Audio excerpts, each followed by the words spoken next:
Morning. We're just passing through the Flinders Ranges by Wilpena Pound. We've been through, we left Prairie this morning at about 8 o'clock. We've been through Stirling North, Horn, Hawker. We filled up with fuel at Hawker. We bought ourselves a desert pass. And we're just on our way to Parachilna at the moment. The little girl in the National Parks and Wildlife Office said the Warburton Creek is down. That shouldn't cause any problem. That's the creek at Birdsville. And she also says the Cooper is flowing. So those rains up in Queensland earlier this year must have just reached the bottom, down to the Cooper, down to Lake Eyre. So the Cooper's flowing. Shouldn't be any problem though, she said, so we'll see how we go.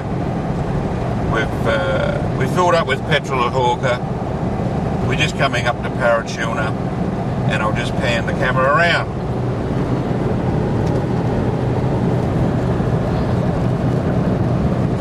Made quite good progress so far. Here we see more ranges, a bit of the Flinders. And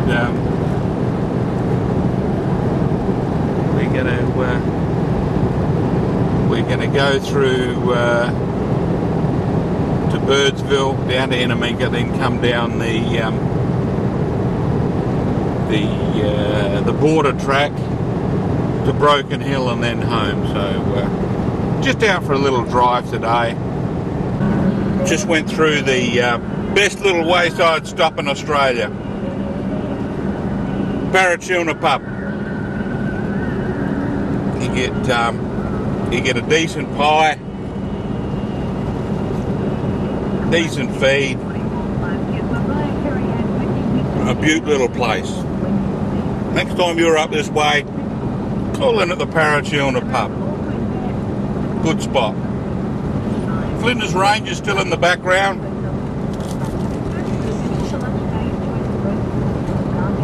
Hot pie. Probably my last hot pie for a little while. Beaut little spot.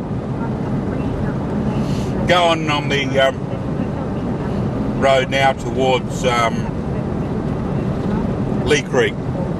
Don't usually stop at Lee Creek. Not much of a stop at Lee Creek. Better stop at the Parachilna pub.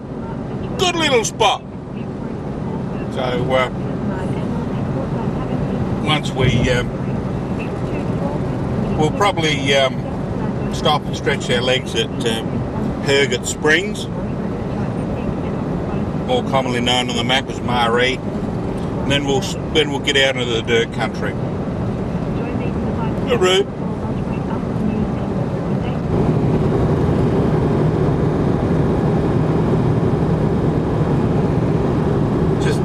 Just outside of Lee Creek.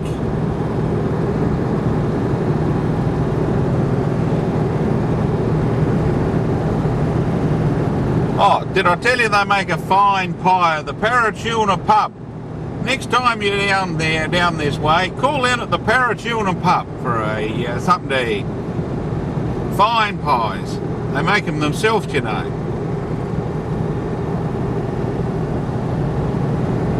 A few trees over there.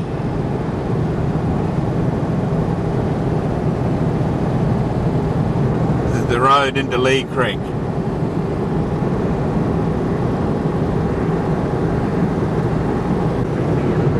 Just left Lee Creek and Copley on the way to Lyndhurst. Lyndhurst is where we leave the bitumen, and it's also where the Strzelecki track goes off, and we leave the bitumen and go to Maree. So we're just coming into Lyndhurst.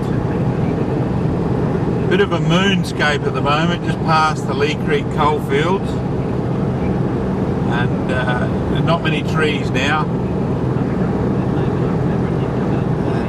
A little bit of a moonscape.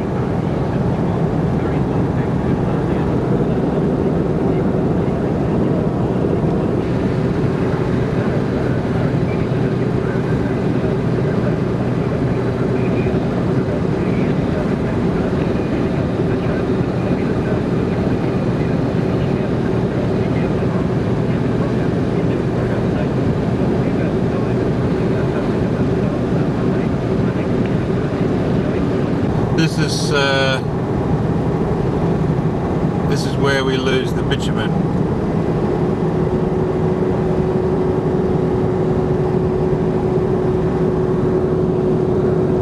It's only a small place, just a whistle stop.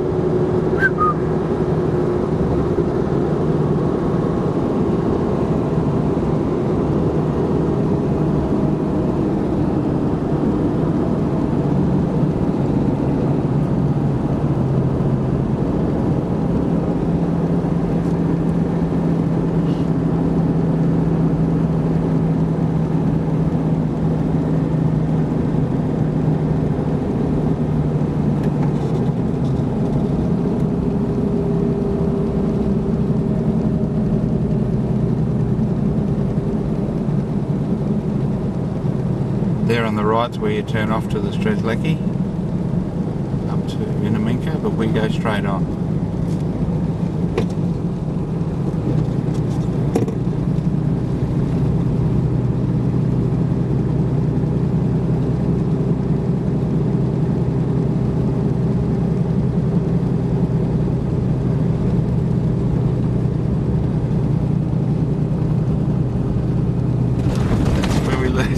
Lose the bitumen. Oh, the road's terrific. Never mind. Never mind.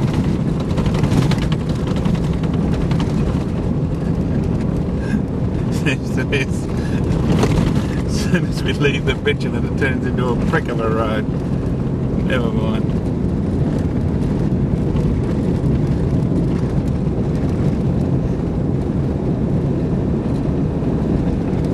We got well over 1,000 k's of this.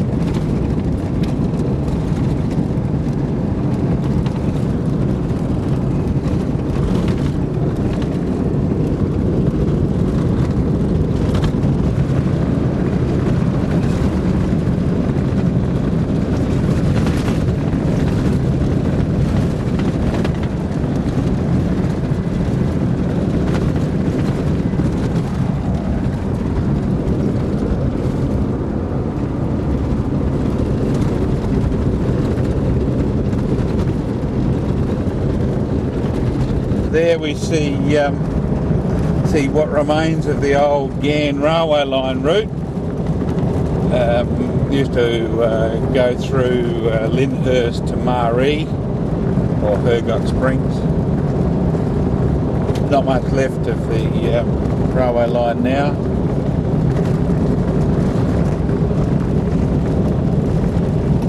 Just a pile of rubble and that used to ballast the track. Every now and again you see some old sleepers there. It's a bit of a moonscape. There's not much around. It's a bit daunting at first coming out, seeing the country here with no trees and shrubs and that. It's a little bit daunting to start with, but you get used to it after a while. And makes you wonder how the early Aboriginals got on out here.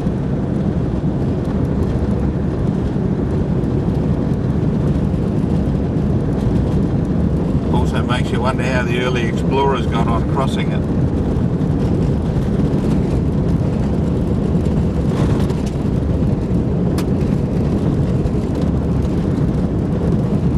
Not doing too bad at the moment, 80 kilometres an hour. A lot of four-wheel drives on this road.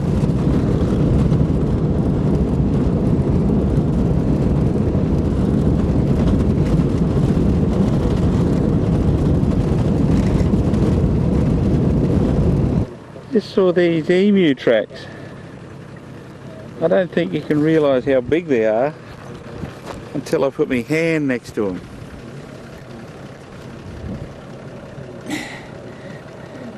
That's the size of my hand, and that's the size of the emu track. And there's more of them down there,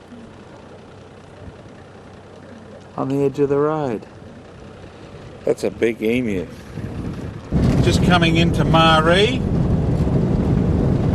or Herget Springs, which is really the last town we're going to see until we get into Queensland. Road hasn't been too bad. Wouldn't like to see it after a bit of rain's been on it. Yes, from Maree we head up the Birdsville track, and there's no more towns until we get to Birdsville, and that's in Queensland.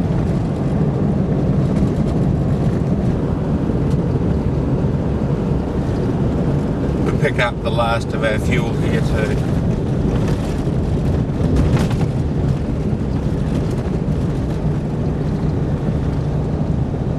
There's the caravan park.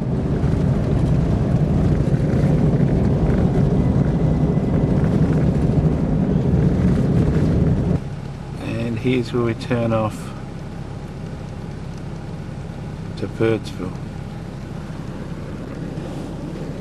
See, we've got a bit of a sign up here.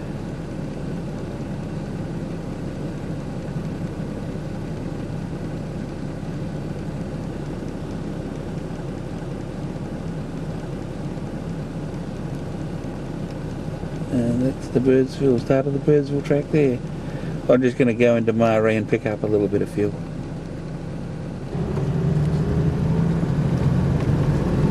And here we are, starting along the Birdsville track. Actually, looking out to the west, it looks a bit like rain, but we won't worry about that.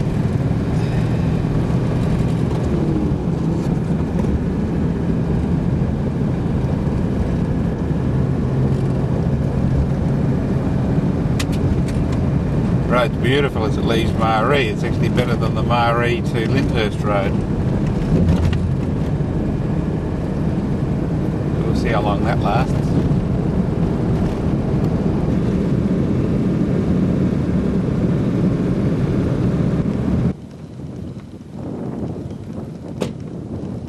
This is the Lake Harry plantation, where originally tried to grow date palms. And I'll just show you around.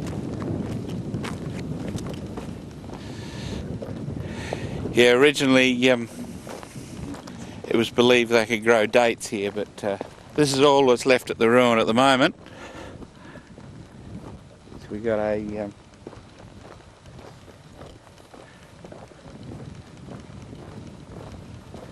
all we got is a tree and where the place used to be.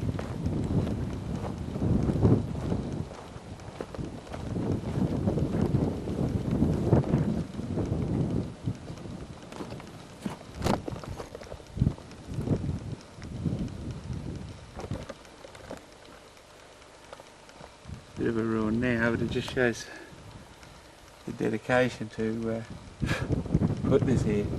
And you see by the surrounding area that it's a little bit devoid of all that much. We've got a bit of a mesa over there.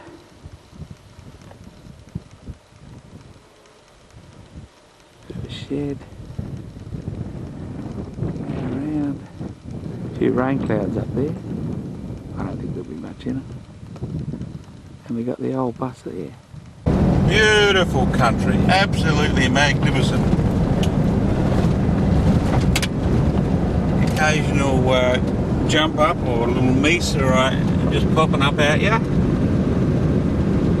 Up there. There's the road ahead. You know, if I ran off the road now, you'd hardly even notice it. There's a couple of more mesas up there. But no pussycats, just mesas. It's a beautiful road. Absolutely magnificent. I mean, look at this. Copper, look at that. 80 kilometres an hour. We're in 5th gear. We're going along at 2000 RPM.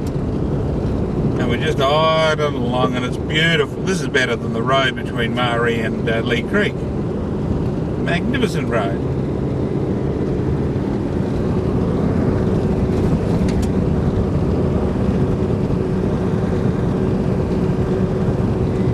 Beautiful country, look at it.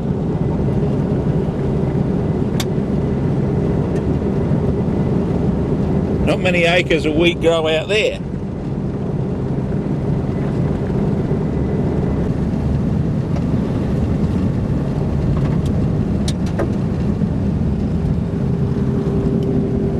Fence goes from Queensland to South Australia to keep dingoes out of the sheep country.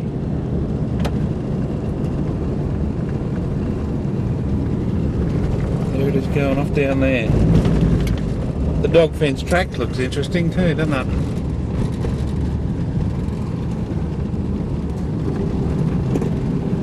There's a sign warning Clayton Station, caution stock grazing, caution horses next 15 kilometres.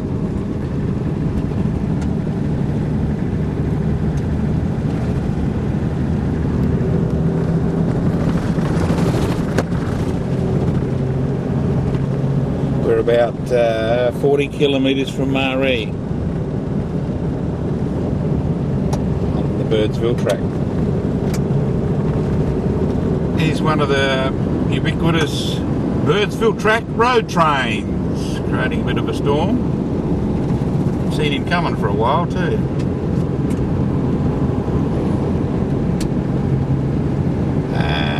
Look at his dust. Oh, they're all eating my dust today because of the way the wind's blowing. It's going over them.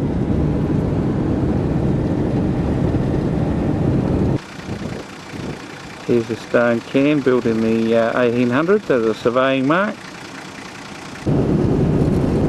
Heading now up to Cooper's Creek.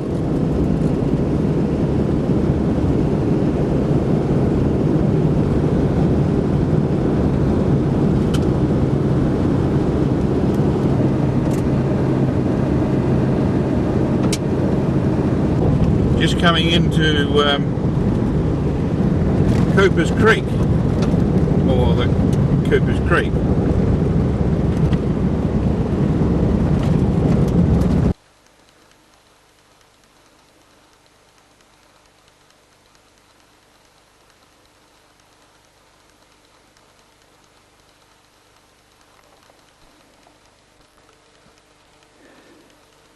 This is the barge used by Tom Cruise to cross the Cooper Creek when it was in flood. And there in front of us is the floodplain of the Cooper.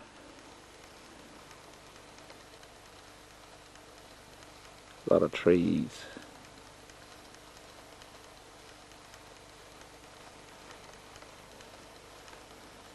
Stretching away. Apparently it's 4 kilometres across.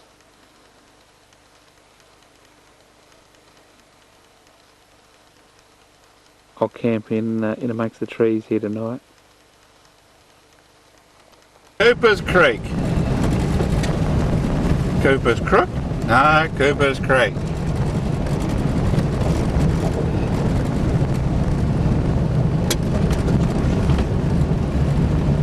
Beautiful bit of bush here in the middle of nothing.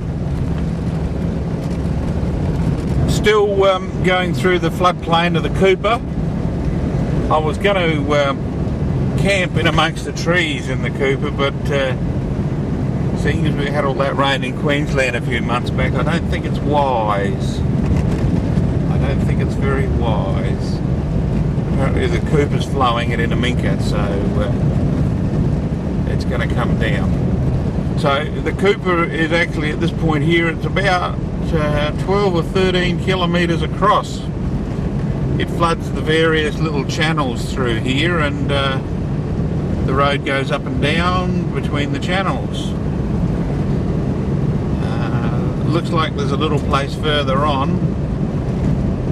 There's some sand dunes. I might be able to camp there for the night and amongst the sand dunes. That might be a safer bet than camping in the flood pan of the Cooper.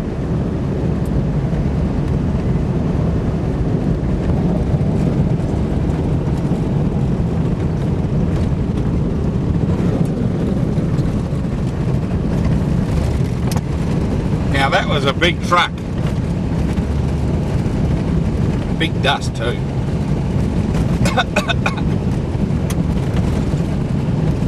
There you go. Found this spot, this road going off. I was looking for a place for the night. And I think I found a beautiful little spot here. Still in a creek bed. If I worry. Oh, we'll see what's up here anyway. I think it's a ruin of some kind.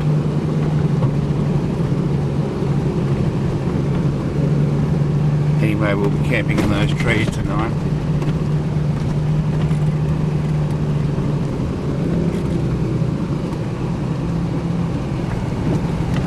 Ah, it's a mine shaft.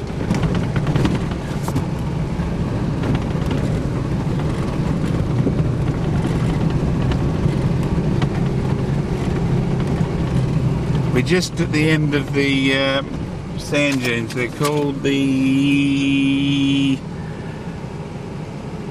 Natarini Sand Hills. It says deep shafts. Whoa, look at that. Woohoo. Now, that is deep.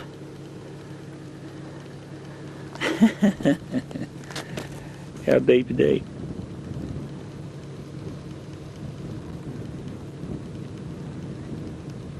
I can see the bottom with the camera. But gee, that's deep. That is very deep. I decided not to camp in the creek. So I got on the road side of the creek. And I just parked over there under the tree.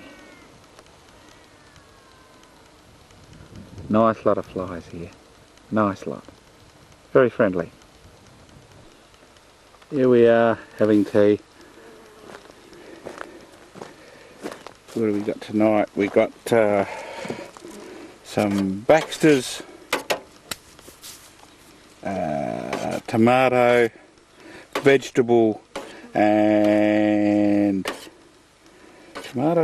and rice soup, and I've mixed in some cream corn. So that's what I've got. Not a bad spot here. The flies seem to like the spot too. They seem to be relatively prevalent in a quantity which is almost innumerable.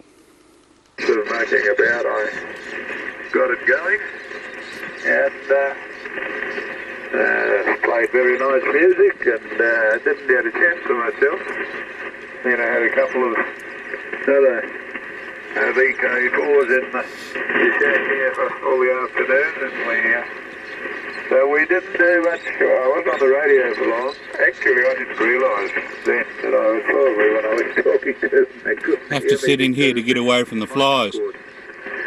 Very friendly. So we shall look into that tomorrow. In the meantime, Cliff's gone off with 3 old computer pounds of mine in.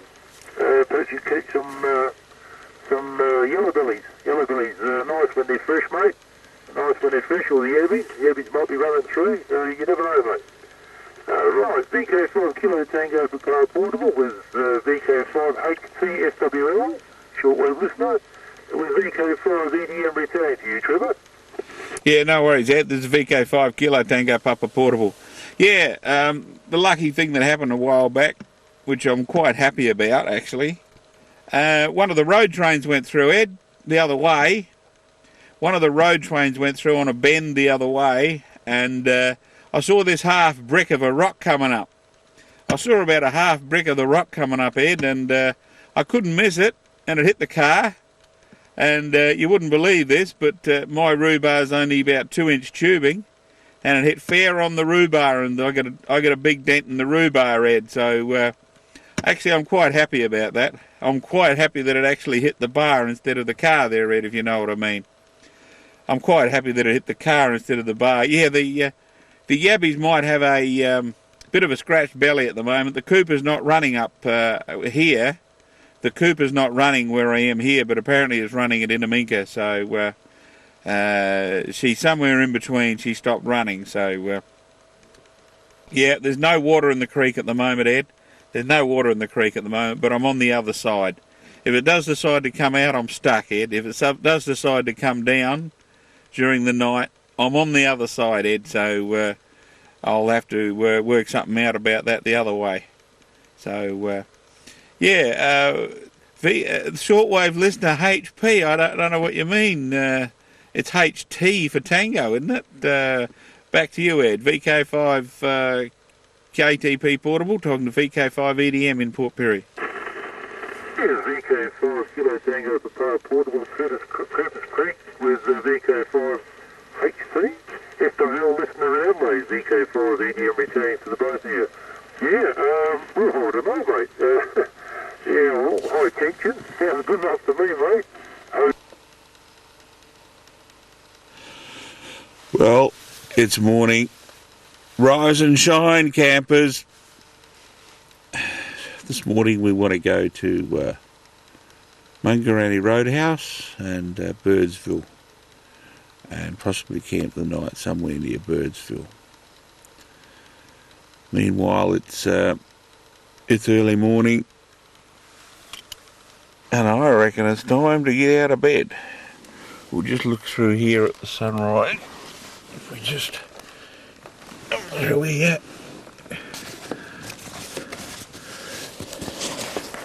The sun's just coming up over the hills now.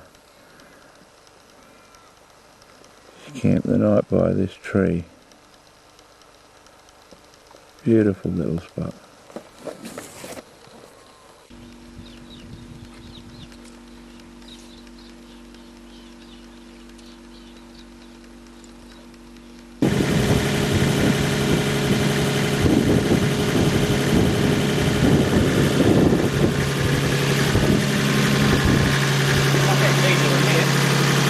Here's a man trying to taste diesel.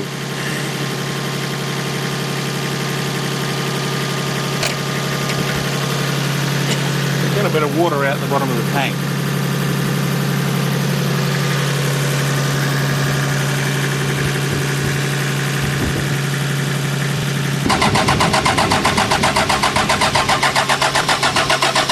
It will start.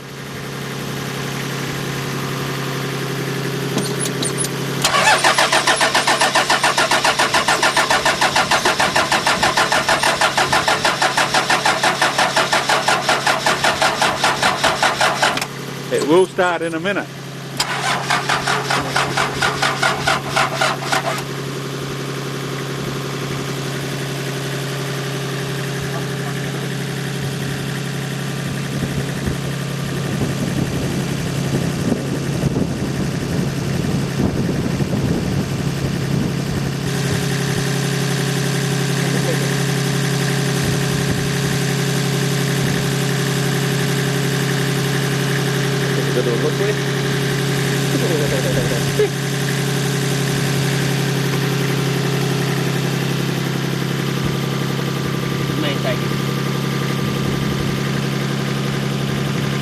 Buster.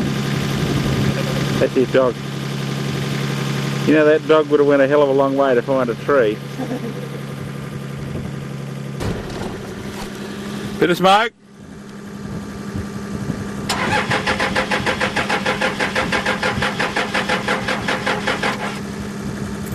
Very nearly started.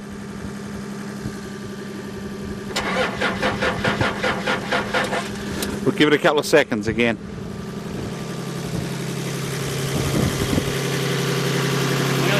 Nearly at it. Been here about half an hour. Purging the fuel out purging the water out the fuel pump mainly, out the injector pump.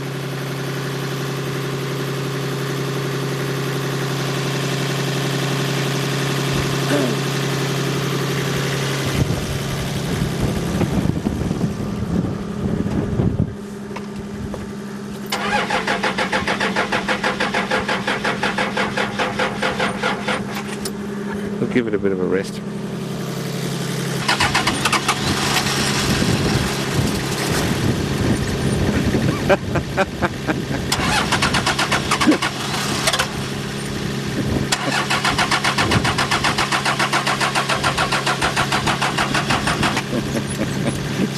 He's close. Who said that diesels are a mongrel to start when they don't want to go?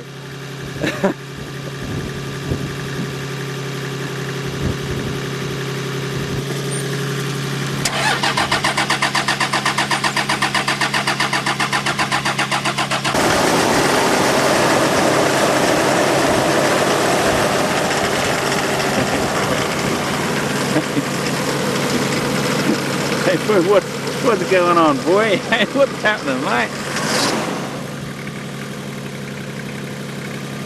What's happening?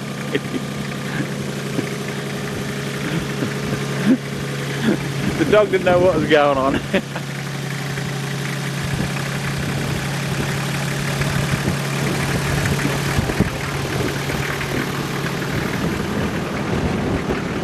She's blown a bit of smoke for a while.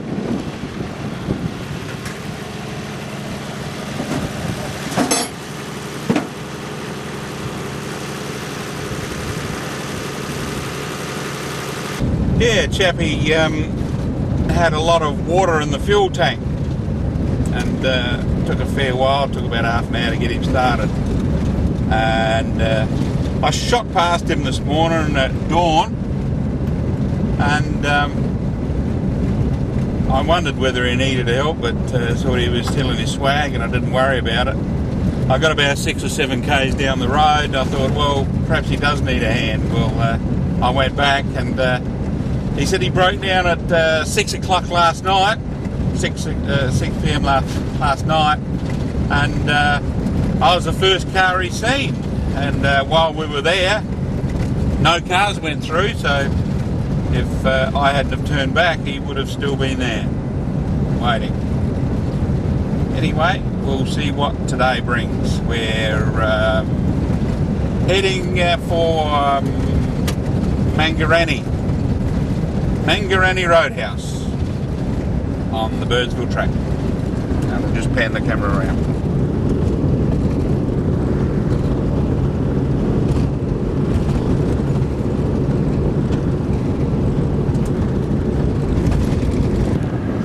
Mangarani Roadhouse. Just got me diesel. Said to come down and have a look at the water hole, so just go down and have a look at the water hole. There's the camping area of Mangarani.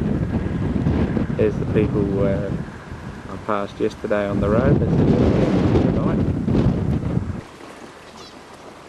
This is the Mangarani water hole. It's artesian water coming out the ground, hot, and they cool it off in a little pond here, and that overflows into the greater bit of a pond out there.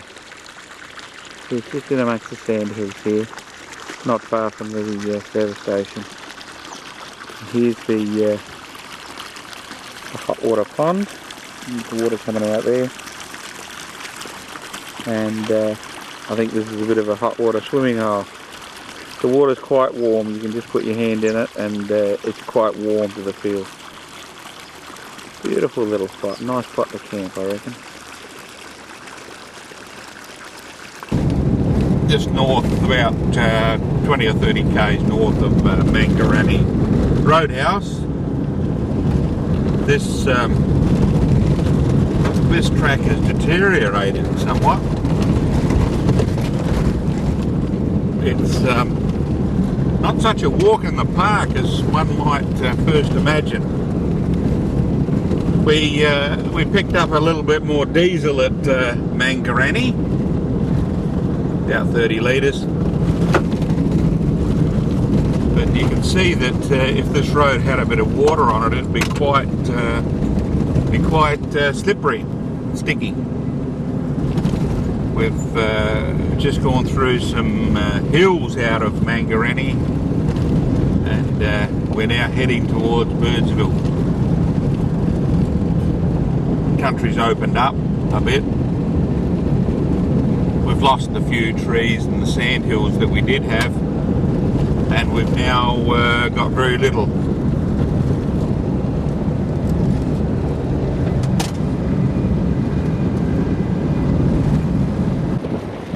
This is one of the artesian bores here, and that water coming out is boiling hot. This is one of the capped bores here, and it flows down away from here and is pumped by windmills all around the place. This is the actual bore.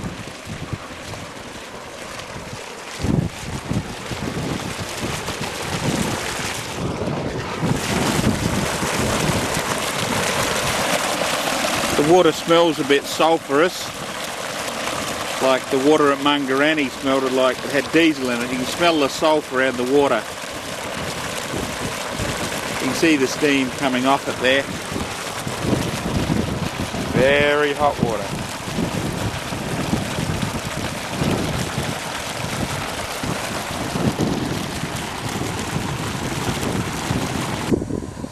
This is the head of the artesian. This is the capped well, and this is all very hot. It's all got bits of sulphur and stuff stuck to it. Obviously you've got the water going down there in the pipes. A bit of a windmill feed there. And there's a bit of a wetland through there.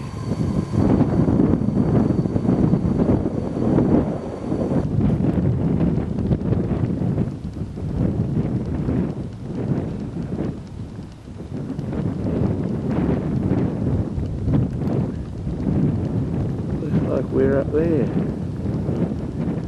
Mount Gasson Bore. We've got some wattle trees up here that are rather special. There's the tree there. The trees there.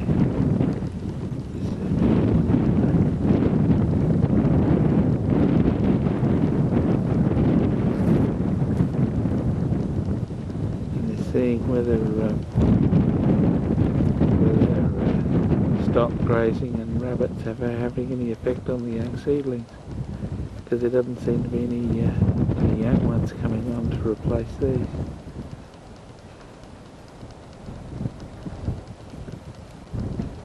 Sturt's Stony Desert.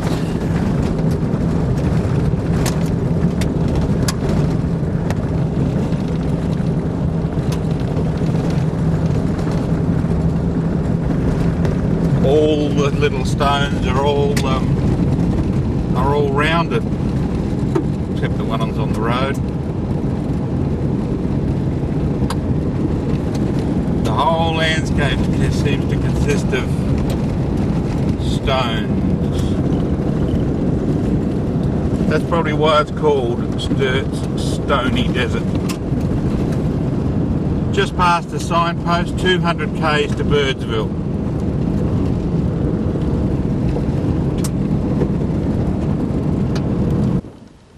This is the natural state of the surface of the ground around here. Seems to be all these smooth rocks set in a little cement of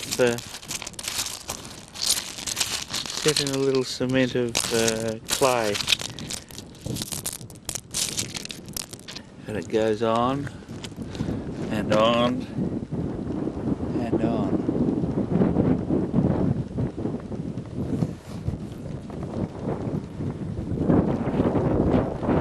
As far as the eye can see.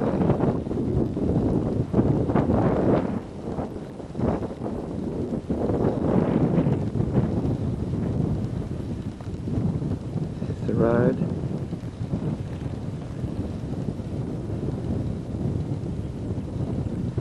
There's the wagon.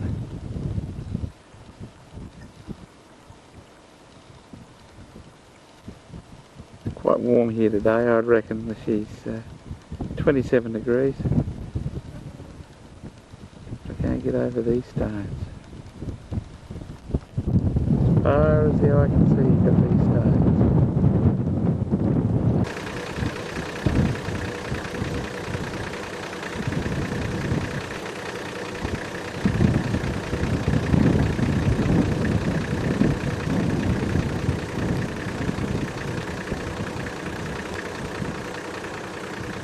Fairly desolate country.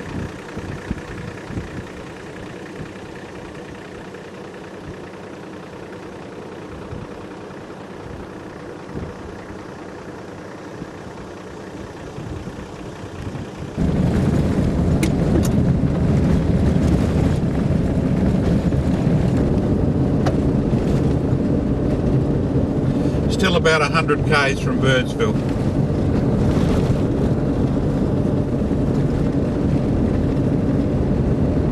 Here we are, the road's improved a bit. We're about 50 k's out from Birdsville. And we've got a couple of people coming towards us now. They were talking to each other on UHF, so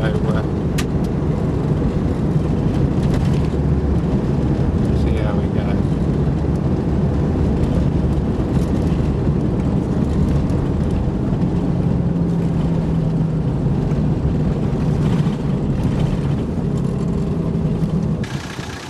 Here we are, at the state border. No great signs or anything.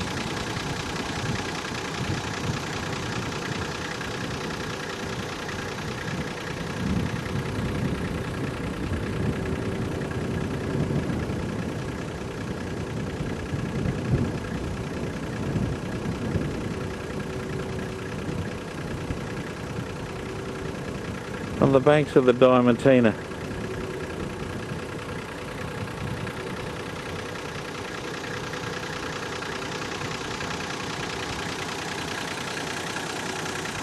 There's the old girl.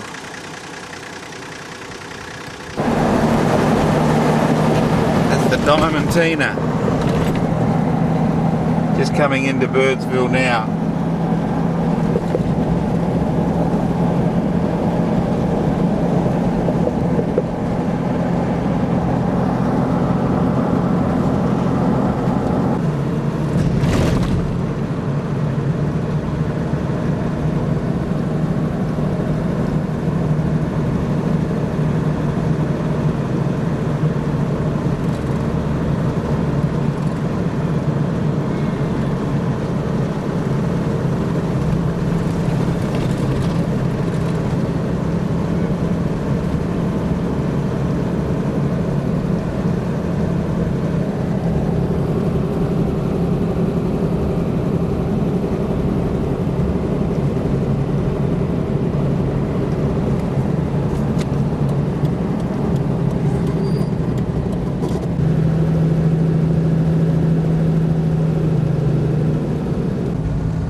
There's the Birdsville pub.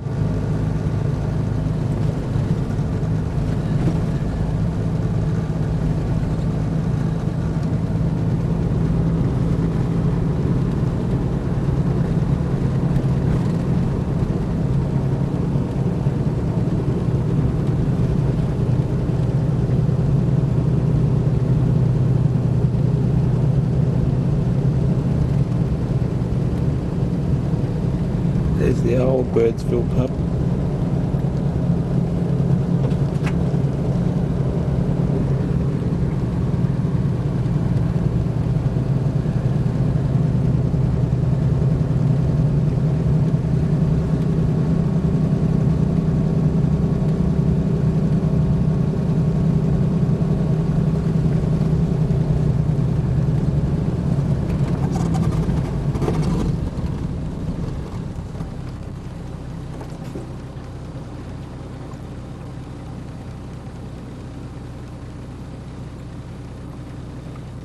This is just outside of Birdsville. This is the Diamantina.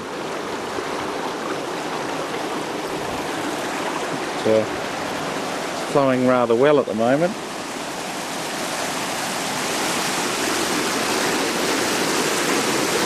Going under the road across the ford.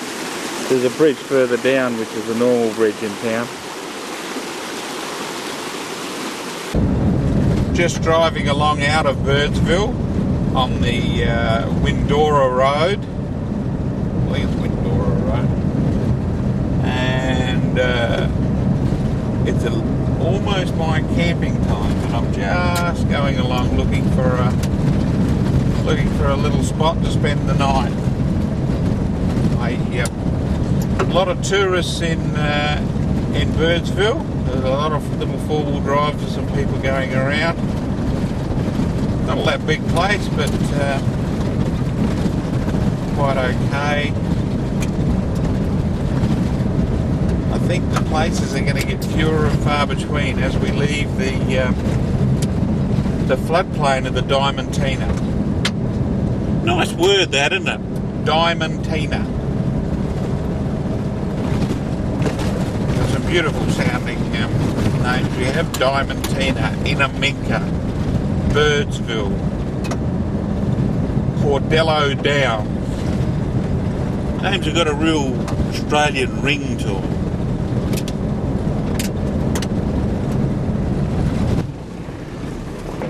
Doing a bit of bush bashing here.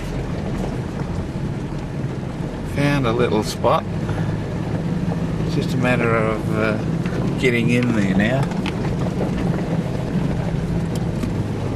We're in the floodplain of the Diamantina still, but I think I'm pretty right here, considering all this stony country in front of me.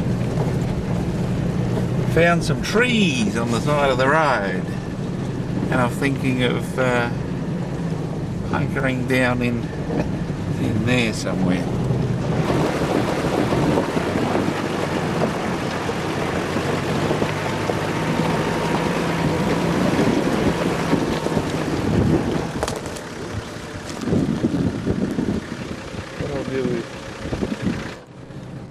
What I'll do is I'll stay in this spot, but I'll actually reverse in.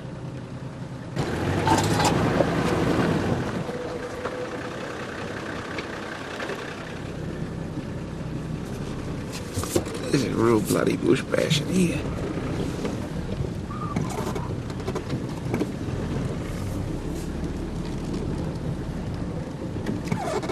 Just get out and have a look at what I got.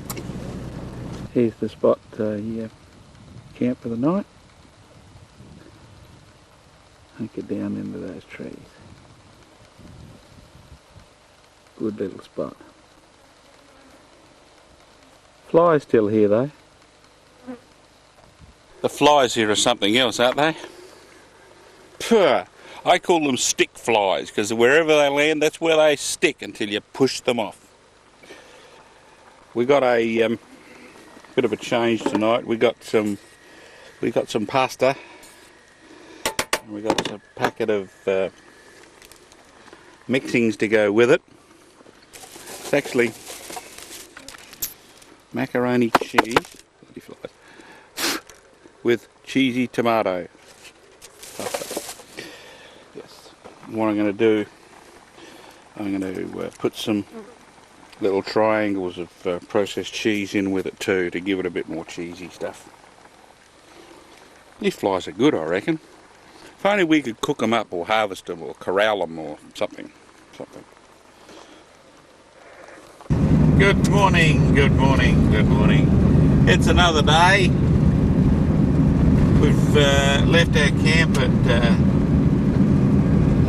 Birdsville. We're just passing Roseburth Station, and we're still into the Stony Desert, as you can see by the landscape. It's 7 o'clock. 7 o'clock we got away this morning. We beat the flies up.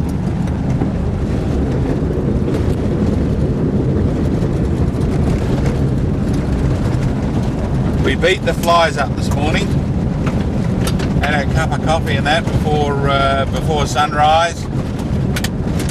Sun comes up about 5 to 7 this morning, and we're on our way at 7, so we're doing well.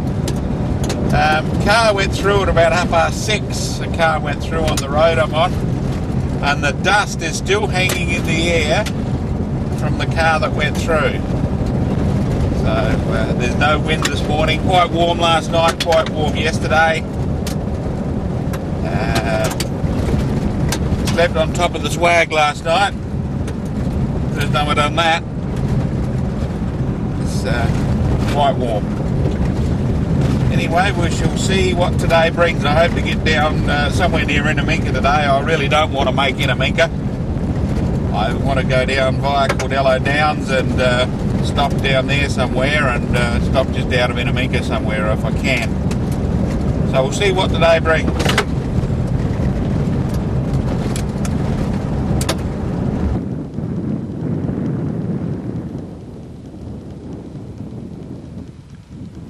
Quite desolate country. Just about to start down towards Innamincka on the Cordello Downs Road.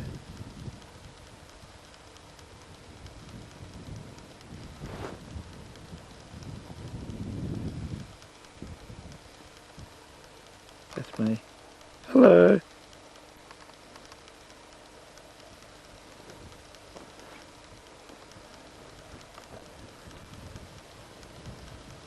Still all stony, but yeah,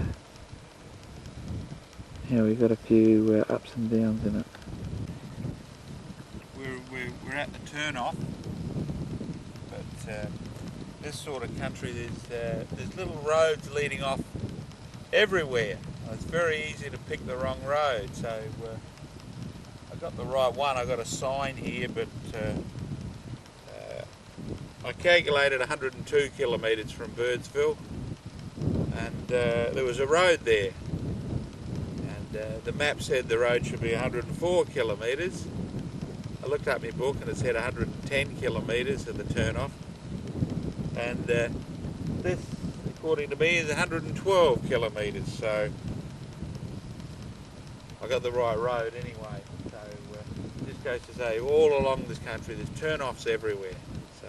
You just got to pick the right road, that's all you got to do. I don't know where the others go, I really don't. This is only a few k's down the track from the turn-off. I can see where they get their wheel ruts from, but I can't see any problem at this stage. Absolutely beautiful country through here. Sitting in an air-conditioned car driving along at 60 kilometres an hour, this is absolutely beautiful country. Have a look at that out there. Absolutely magnificent.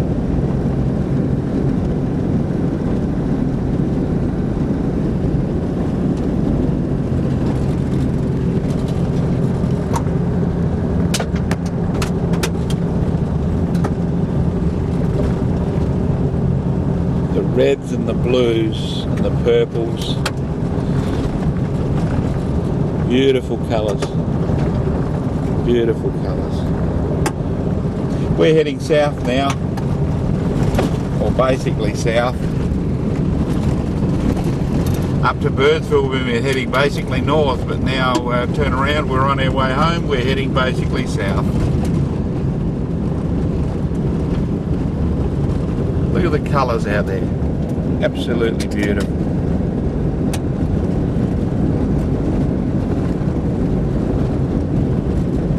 We are at the Queensland border again, 26 degrees of latitude.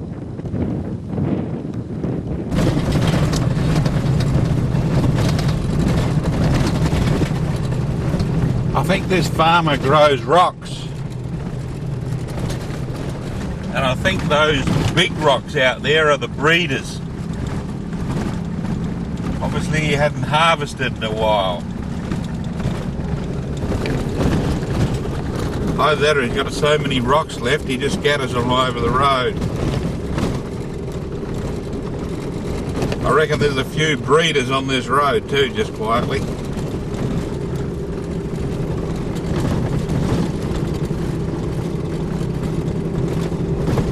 Beautiful country though, isn't it? Beautiful. Look at the colours.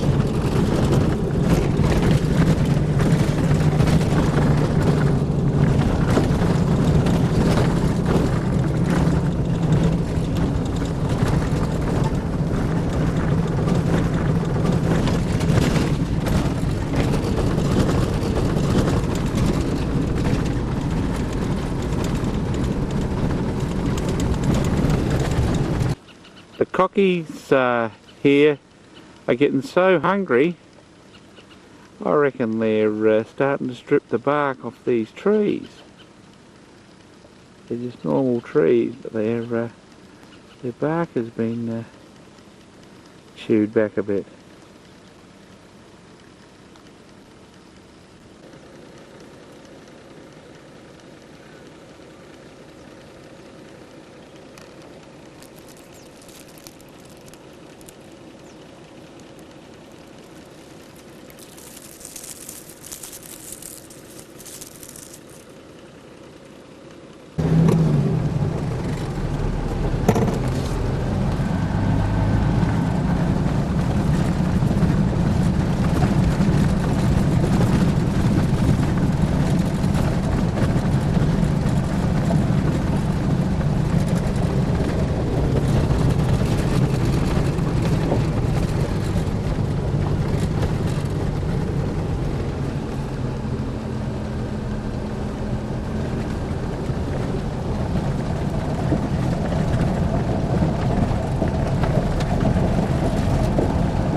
Surrounding countryside's fairly desolate, isn't it?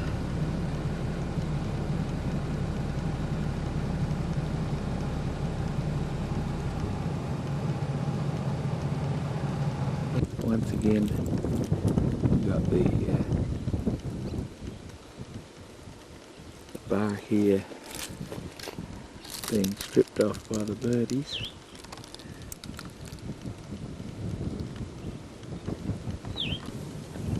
This would be an absolutely beautiful place to camp. As you can see out there, there's nothing out there either side. And then we got this beautiful bit of water in here. Absolutely magnificent. Be a beautiful spot to camp. Isn't it beautiful? In the middle of all this, find a billabong.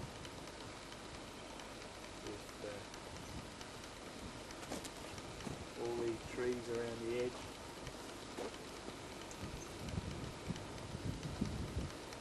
Birds coming through and birds flying around. All around you, either side. It's just no growth at all. It's just a stony desert. Beautiful, beautiful.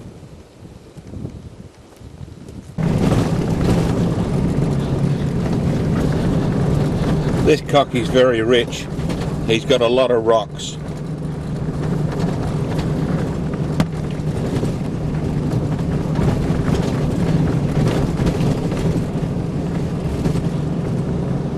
I reckon even the cattle here would have to wear shoes.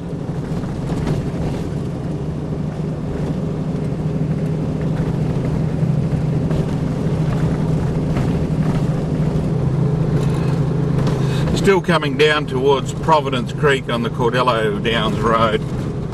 You can see there has been some rain here quite recently. There's a little bit of green grass there in amongst the rocks. And it has caused some severe rutting of the road back further.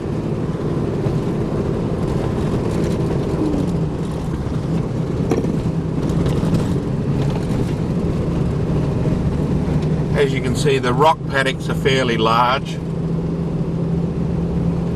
This one's been going on for 180 kilometres.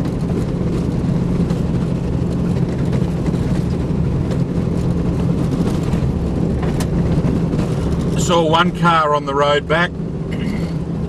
I let him pass me. There's some rutting in the road there. I let him pass me. He, it was a V-dub, one of those. Oh no, sorry, a Mitsubishi four-wheel drive, a Mitsubishi van four-wheel drive, one of those four-wheel drive vans jacked up a little bit. He must have had an appointment to keep with his dentist or something. He was going fairly fast. I don't expect I'll run into the back of him.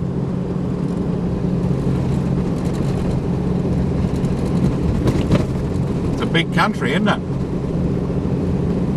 This is what they call severe rutting.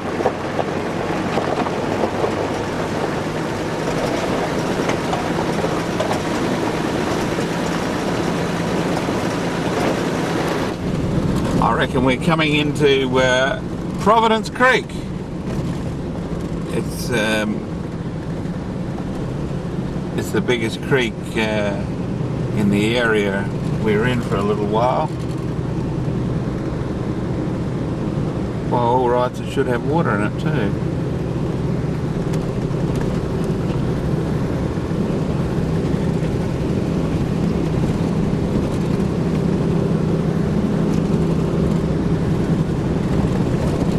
Might have dinner here.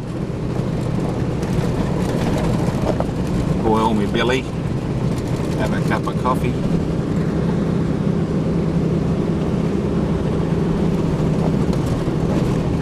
No water, oh well, never mind.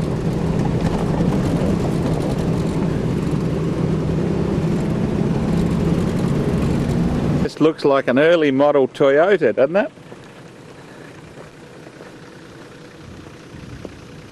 Yeah, that definitely looks like the like one of the early model Toyotas, I reckon. Just couldn't quite make it along the track.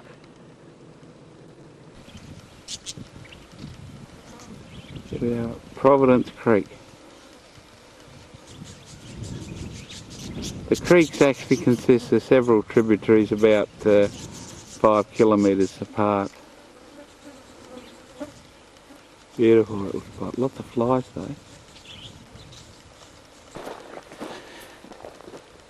I'm having a few problems with flies, so I decided to put my fly defence on. Gets a bit heavy carrying them though, they weigh a bit. We're just about at Cordello Downs now, just past a beautiful sand dune there. Beautiful red colour.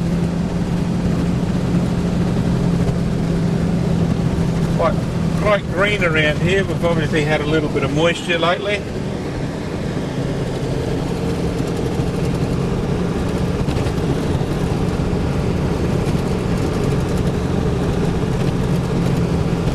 There's some of the sand spots that don't cause the Nissan any problem. All I do is follow the tracks of the Toyota and I know I'm alright then.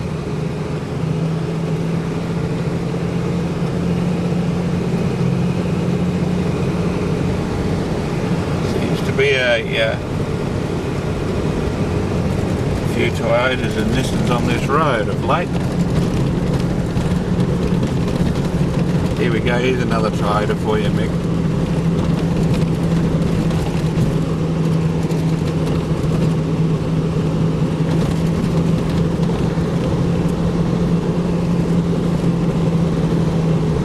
I didn't wave to him, I only waved to Nissans. But I found out all the Toyota people waved to Nissans, so I suppose that balances it out, doesn't it? Oh God, here comes a Land Rover. Do we wave to Land Rovers or not? Yeah, we'll wave to a Land Rover.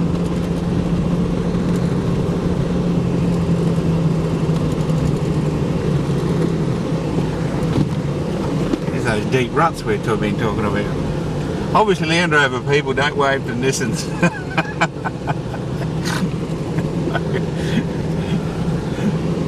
So looks like all the manufacturers are out in force today.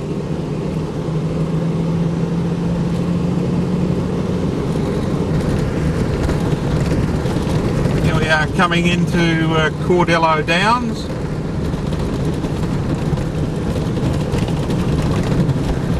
234 kilometres from Birdsville. Probably, yeah, a similar amount of distance to Innamincka. It's around about the middle.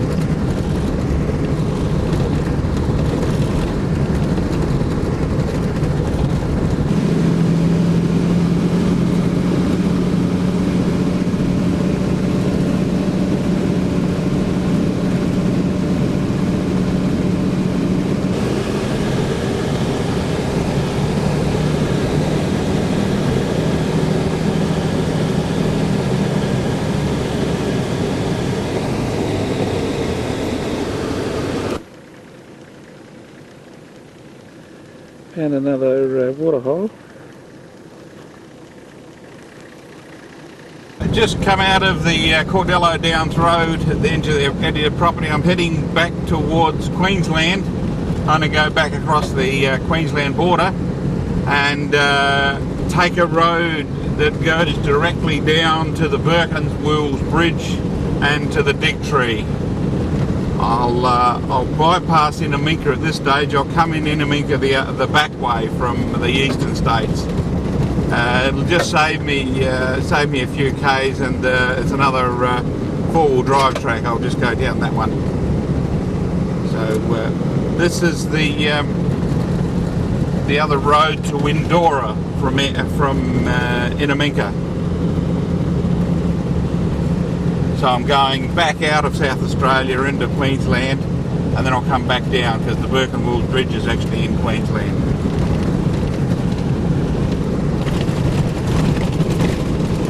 One thing that's worrying me, this is indicated as a two-wheel drive road. Wonder what their four-wheel drive roads are like.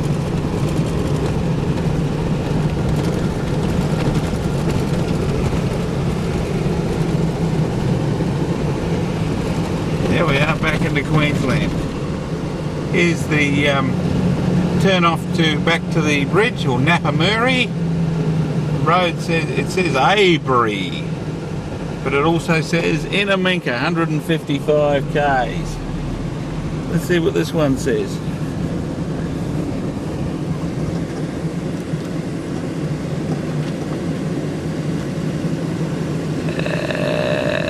Napamuri 110. So we got 110 k's of road. Dippaburra's a fair way away, isn't it?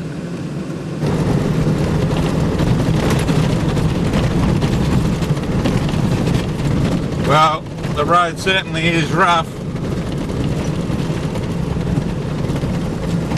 Got a bit of vegetation on the side.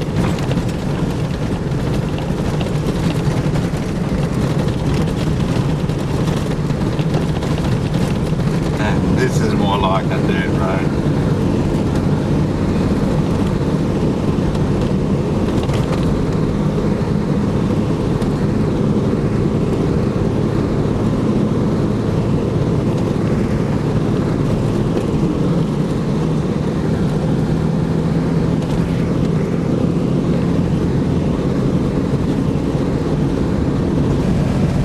I've had a look at the map.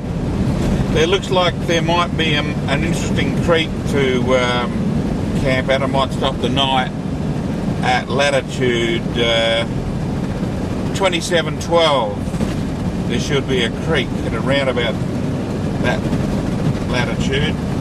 So looks like the only creek on the road, so I might try and camp at that spot there. Doesn't look like there's going to be much traffic on this road though. It's an access road for many things, so it's not a commonly used road. I think some wag's been playing with the signs. Camp for the night.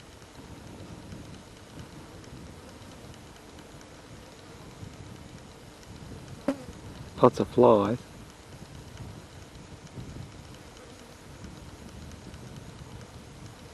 Isn't that lucky, Carolyn, I'm not in South Australia?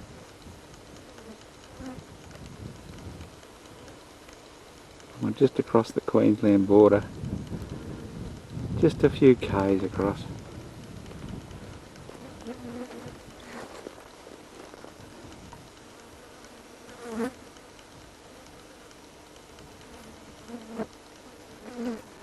And there I am.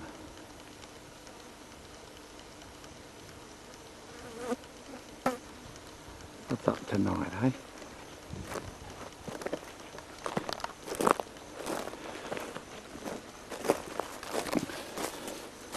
Well, tonight, you can hear the flies. I got some corn and some chili beef in my double boiler cooking. But I can't have it until after sunset because the flies are so bad. How bad? This bad. this is an item of last resort to get the flies out of my hair. But they don't seem to worry about the fur. They just seem to worry about me. So.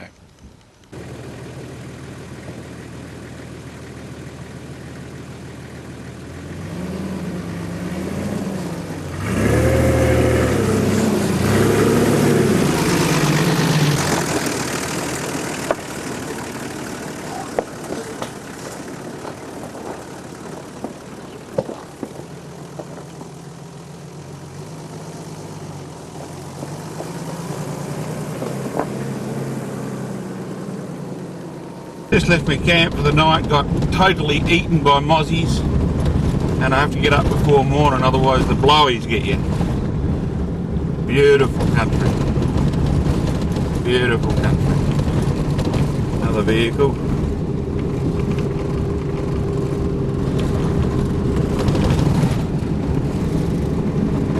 Absolutely magnificent country.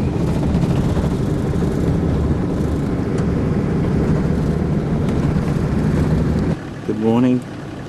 I've seen some signs it's hard to read, but this is ridiculous.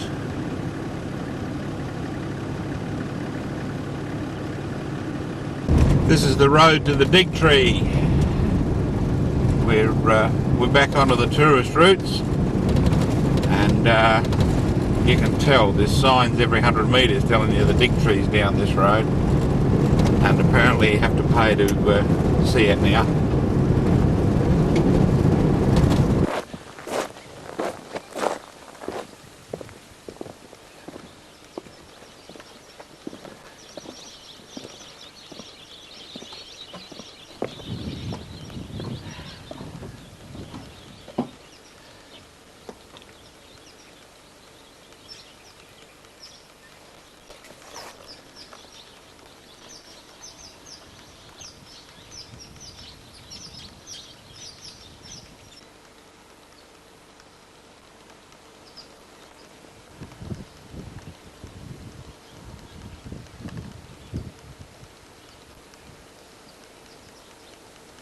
Beautiful spot here.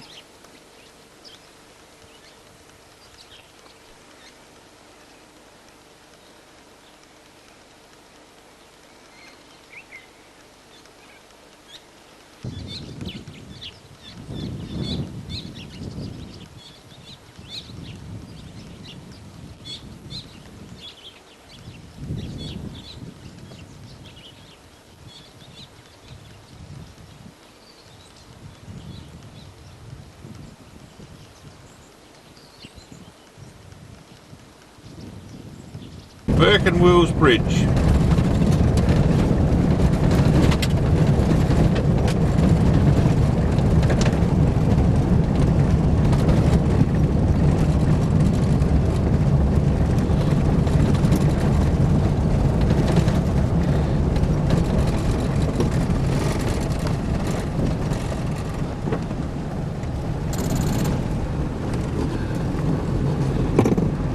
Cooper's got a bit of water in it. Campers out too.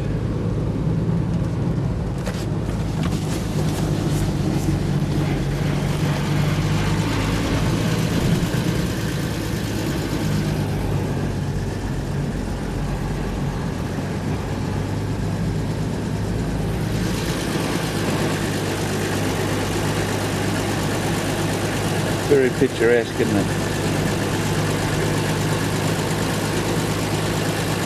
Beautiful. Water's a bit round.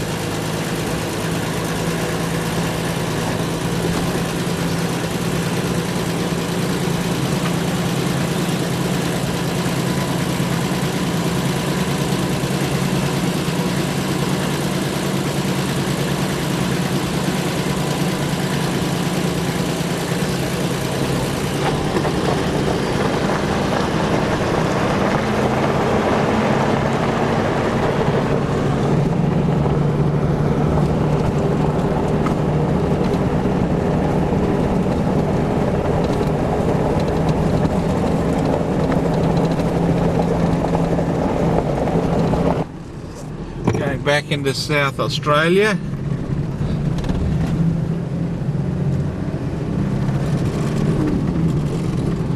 again.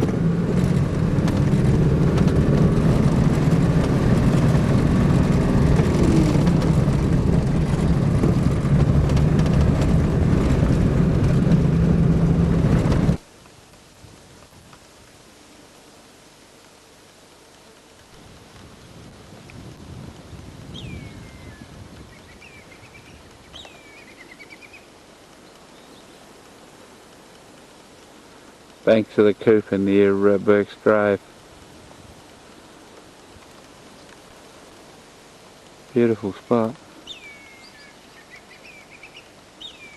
I'm on the road out to Kilometres Waterhole. It's a terribly corrugated road. And in fact, I think if the road out to Quinyambie Lakes is anything at all like this, I'm going to give them a miss. It's just not worth it.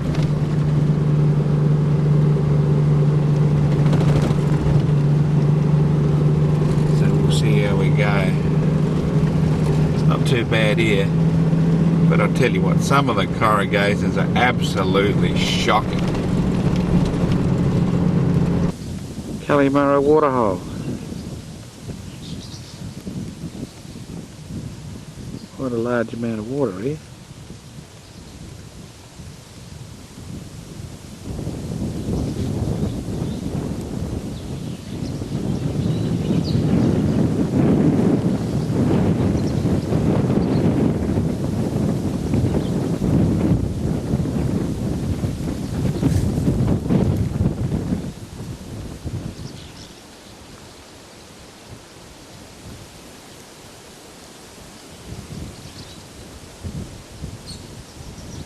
Innamincka. Very small place it is, very small.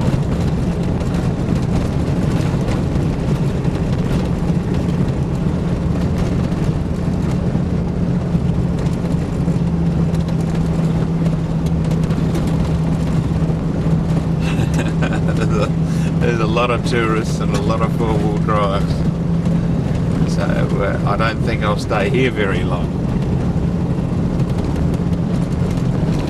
There's the nursing home, which is now the information centre, which I helped pay for just quietly.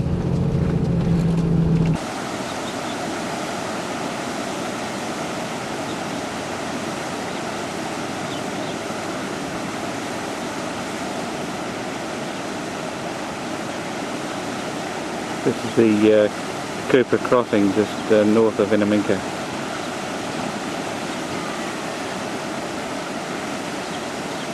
Fair bit of water going over the edge.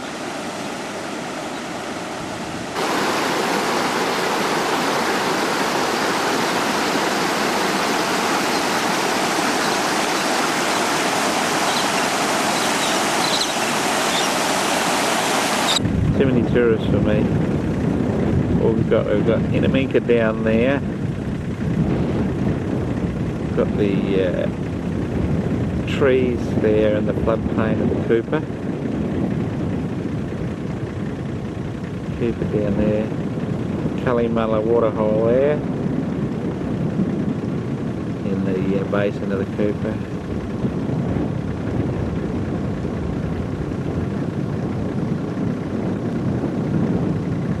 Beautiful view in the hills over there.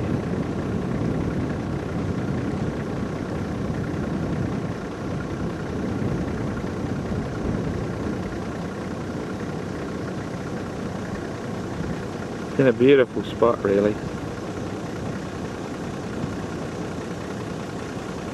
There's the road back to the, we're going down the Borefield track. Here we turn off the Innamincka track and go on to the Borefield track. I don't think I'm going to get any tourist cars on this road, which is good.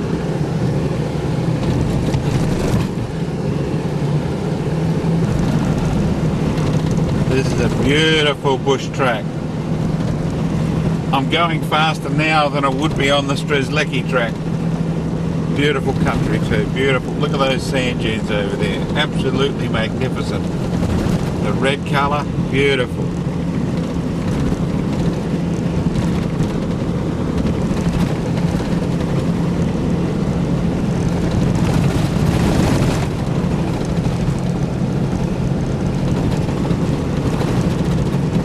Beautiful road.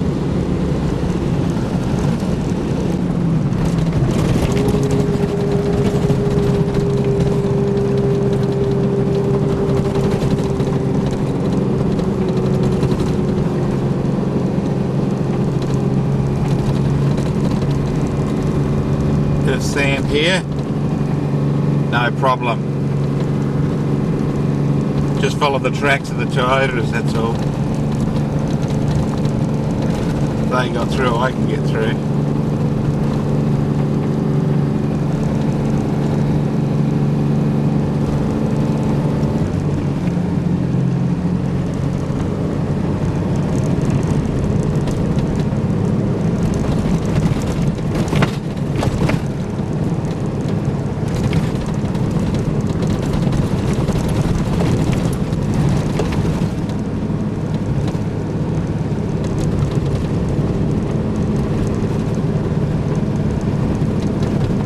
Problems.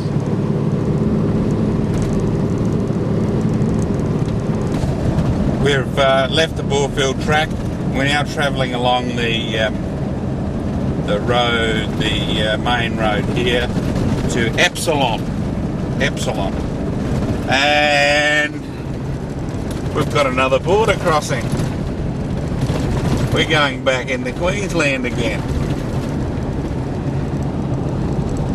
Isn't it good that we don't have to have our little passport stamped? It'd be good, isn't it? We'll go into Queensland and we'll head down another little track that goes directly to Cameron's Corner.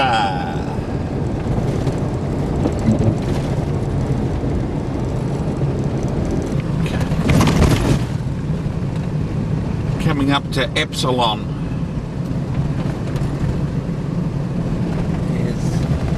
Epsilon up there. It's a station. There's the sign. What I've been looking for.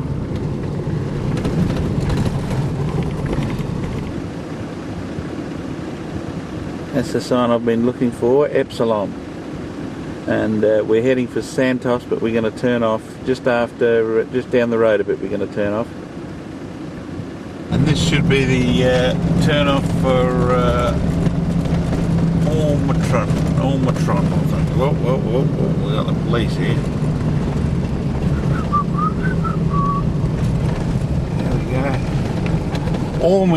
Omicron. That's the turn off I'm after. Two cockies over there having a bit of a barney. This road should go straight down to Cameron's Corner.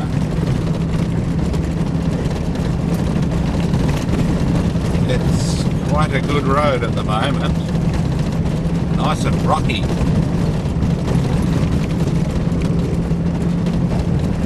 At least it's better than corrugations.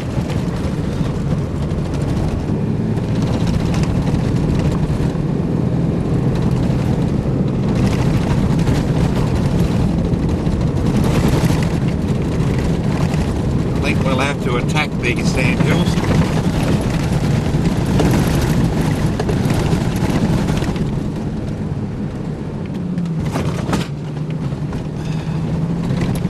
We certainly attacked that one.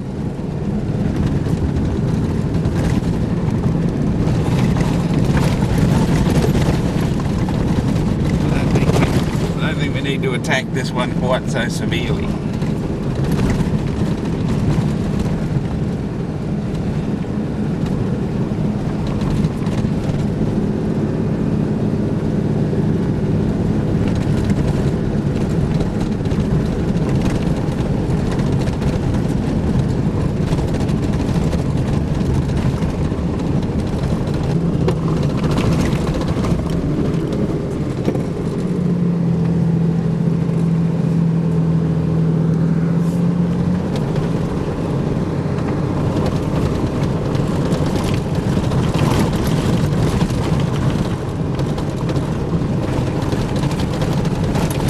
beautiful big trees in here now.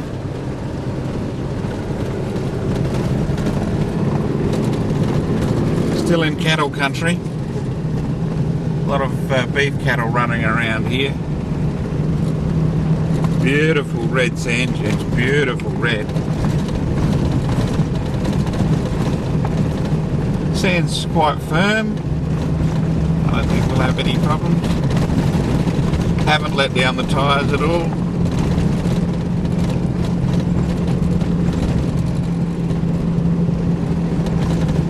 Seem to be having any trouble.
Beautiful driving along the floodplains.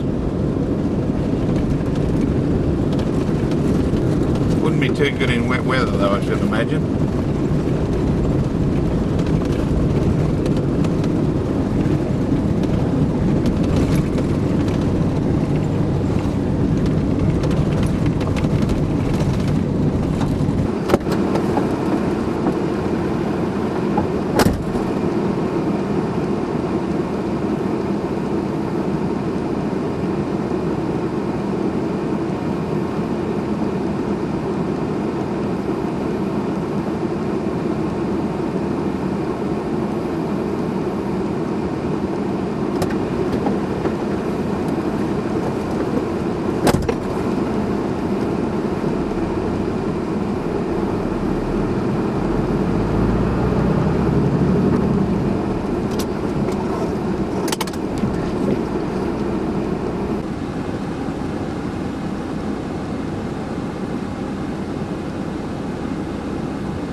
This is the road going straight to Cameron's Corner from the Queensland side. It comes in at a bit of an angle.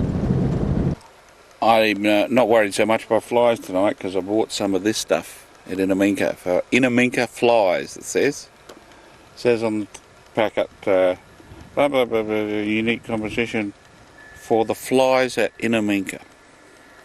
Anyway. I've got not a bad spot here.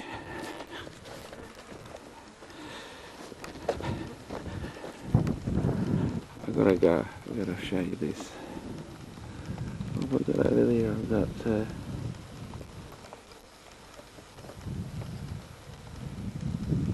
pipeline's repeater there, and I've actually snuck in along the pipeline track to a little spot here. And I should be able to get Ed a lot more better tonight with that aerial out in the open. It was hidden by trees the other night. Anyway, what do we got here for tea? It's interesting, isn't it? What do we got? We got peas with mixed veg and with beans. So it's beans, mixed veg with Tom Piper, and some peas, beans and mixed veg. Three tins tonight. I'm going good. They're only little tins though, but that's coming up quite well. I might actually bang a bit of curry in it later on to give it a bit of pep. I've got some, might put some pepper in it and some curry and totally give it a bit of pep. Things have been going very well, and apart from holding the camera at the right angle, things have been going good. So I expect to get to Cameron's Corner tomorrow, and actually I'm only about 20 k's away from Cameron's Corner now, so we'll see how we go.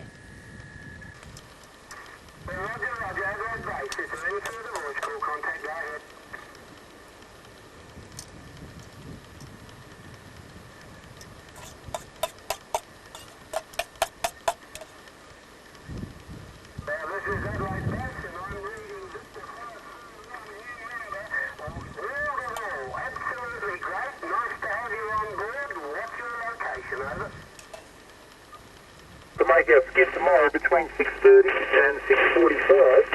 I've forgotten about another engagement. Maybe I think my brain has gone absolutely gazonked, or put it this way, I haven't much of a brain to start off with, and the few brain cells that are up there just don't seem to be functioning these days. I keep getting bored and I'll remember.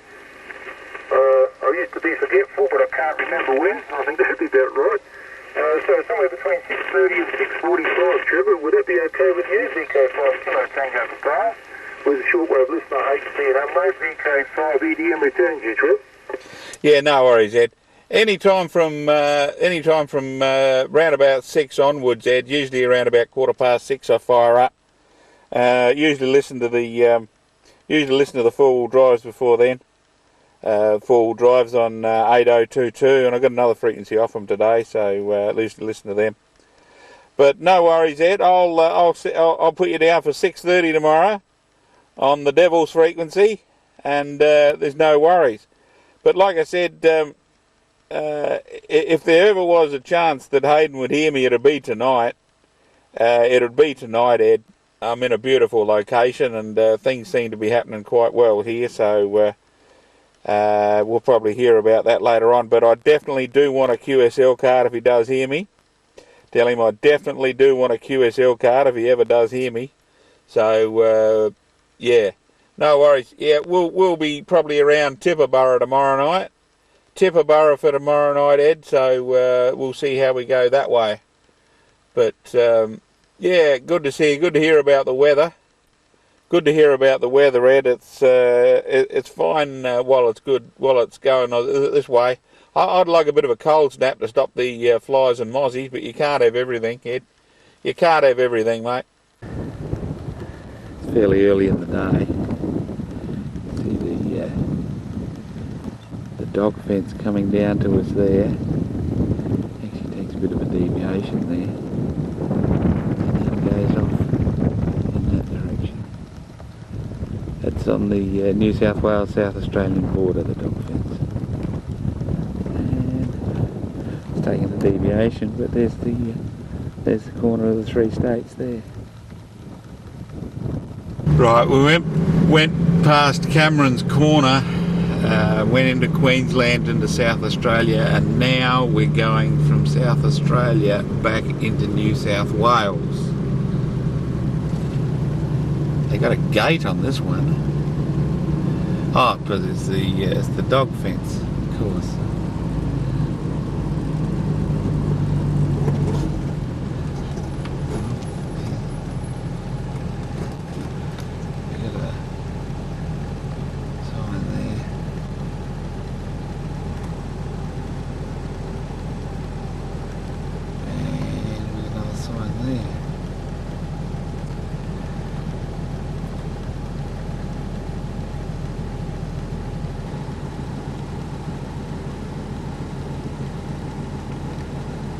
Mama kangaroo and a little Joey.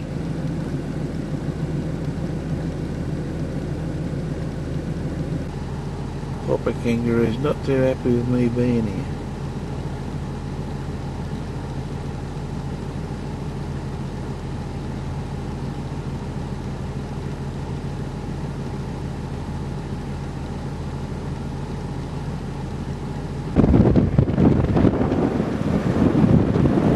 Called the Middle Road. Goes along the border of South Australia and New South Wales. 4-wheel drive only, please keep the form track. Tibooburra 140 k's, Olive Grove campground 85 k's. That's where I'm headed. Beautiful. Beautiful little track here. Nice lot of vegetation on this side of the dog fence, isn't there? There's a lot of kangaroos on this side too.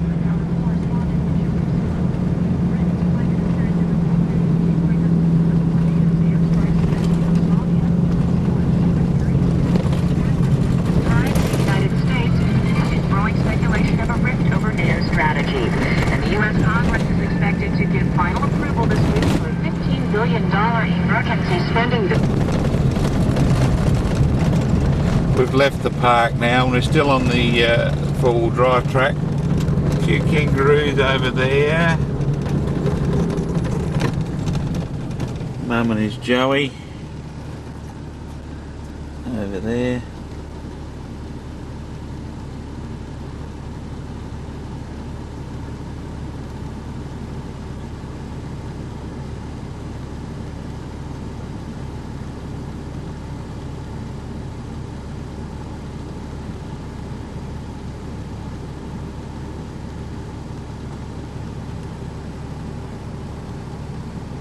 More out there.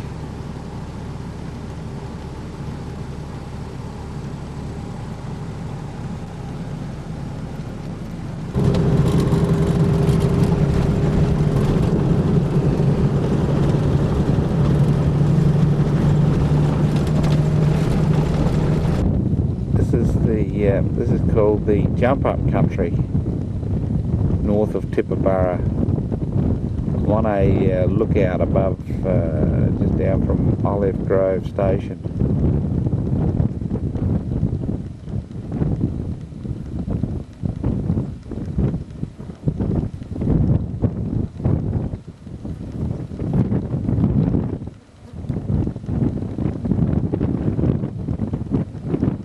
Not bad country either.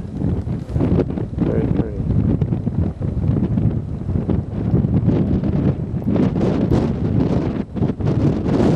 Loop road out of Tibooburra, and we're just coming into Tibooburra now.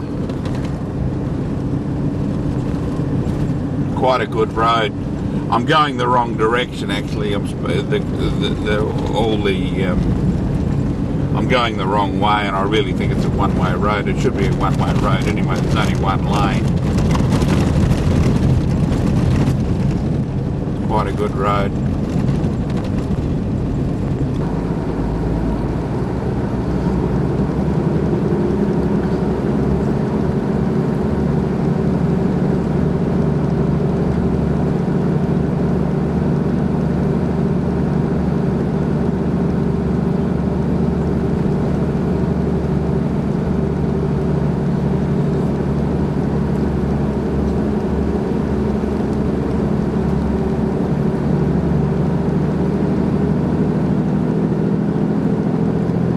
Going through Tibooburra. Picked up some more fuel. Now head down to Malparinka.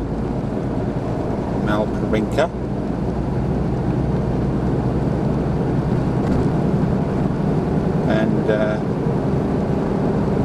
then back across to South Australia and down a couple of roads down there.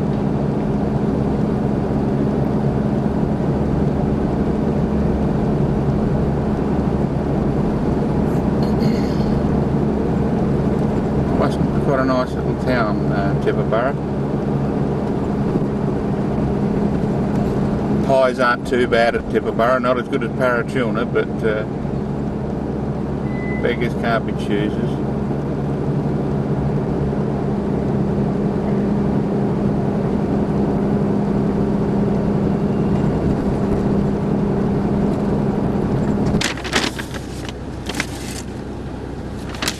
See this map? No good anymore. I've driven off the map. I've been on this map ever since I left. Ever since I've left Hawker and Marie, I've been on this map. Well, I'm now off this map. So, exit, unmap. We're at a place called Depot Glen where Sturt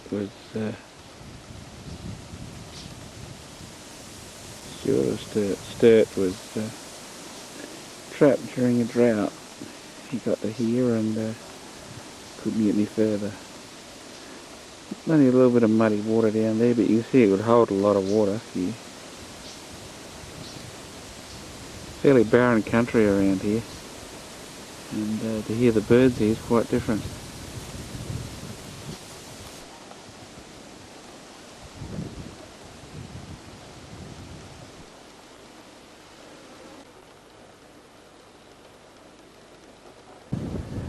Gravestone at Sturt second in command in the memory of James Poole, second in command of Sturt's exploration party, died here on the 16th of July 1845. Next to it just happens to be a tree with a carving in it. JP 1845. It's dry at the moment, the water hole. You can see it would hold a lot of water. It's right next to the other, where they found water initially at the other spot.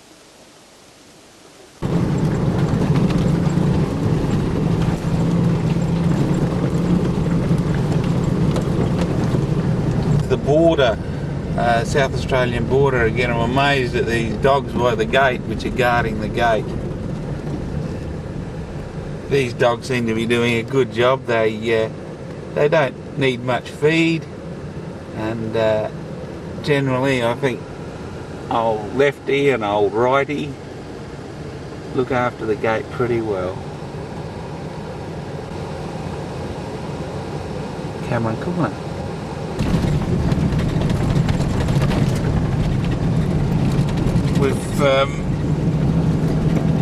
We've been through Hawker House Gate, and here we've got, running alongside the road here, the dog fence. We follow it for about 60 k's, right alongside the dog fence. We're in New South Wales. We're looking into South Australia, and this road here follows the dog fence and consequently the state border. For a little while down the border. I'll camp somewhere along here tonight.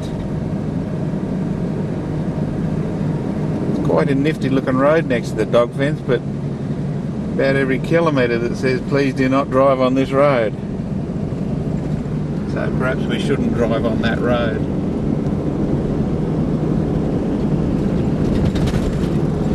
We're about 120 kilometres out of Malparinka, on the state border, and I intend to hop around the state border and follow it all the way down to Coburn if I can. I just got to find a place to stop here tonight.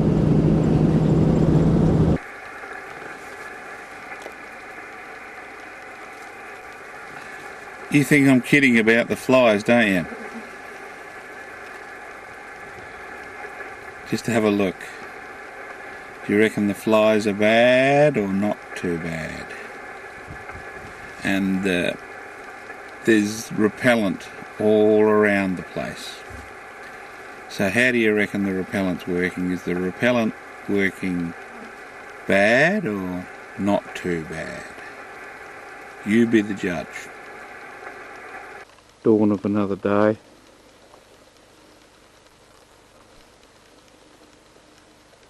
Me cooking breakfast this morning.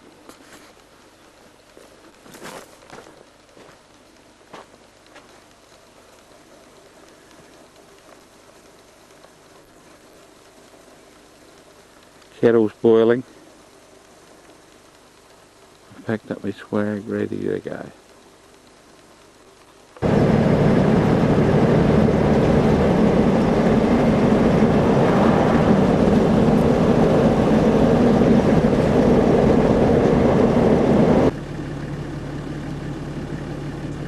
magnificent, aren't they?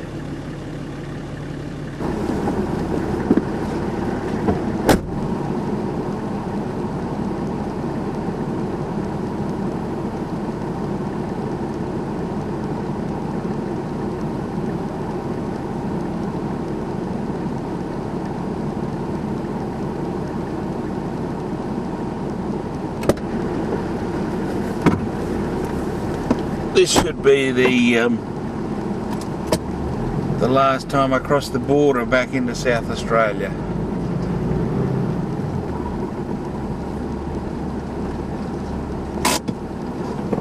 Which could be covered by a register.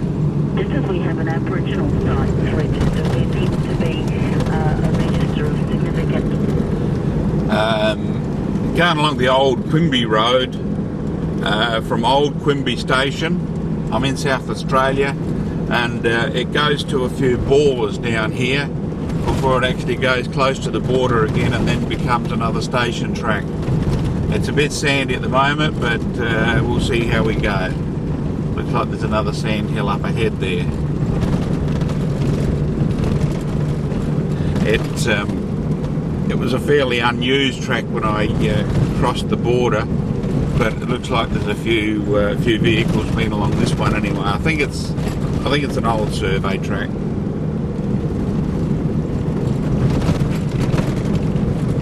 Going down to McIntyre Bore at the moment in South Australia. The old girl's handling the sand dunes quite well.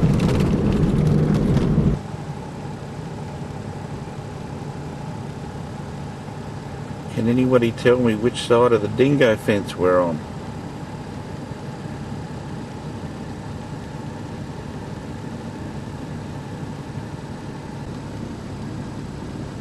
A lot less kangaroos over this side of the fence too. A lot of kangaroos over the New South Wales side, but not too many on the South Australian side at all. He's a bit curious, I think.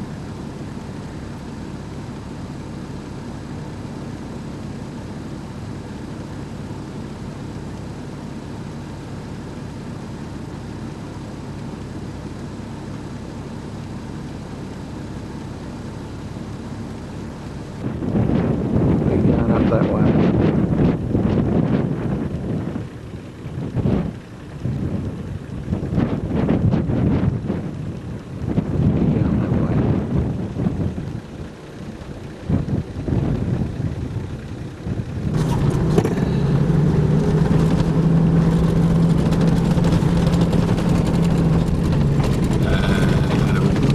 Battling to find the road back there beyond the gate.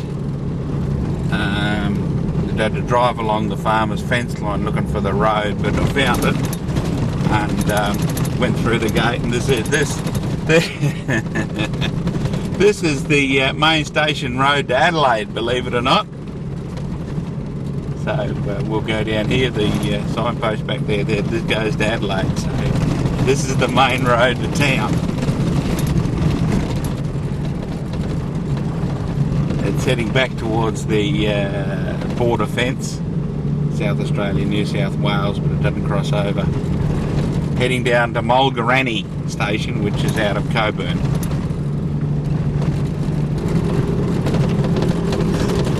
You're not going to believe this. You're not going to believe this. The GPS said back there I was about a kilometre from the gate, from the fence, and believe it or not, I'm still on the right road. Coburn, Adelaide, Mulgarani. The road follows the dog fence access road for a while.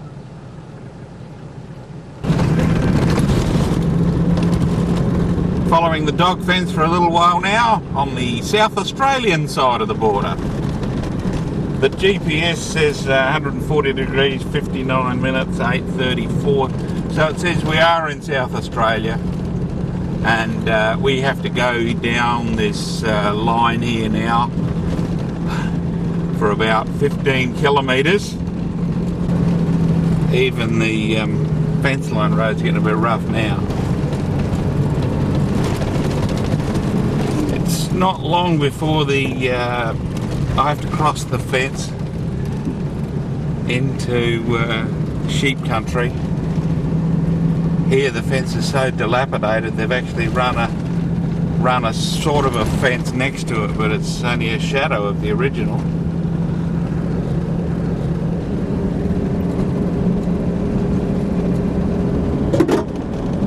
Bits of wire coming up all the time.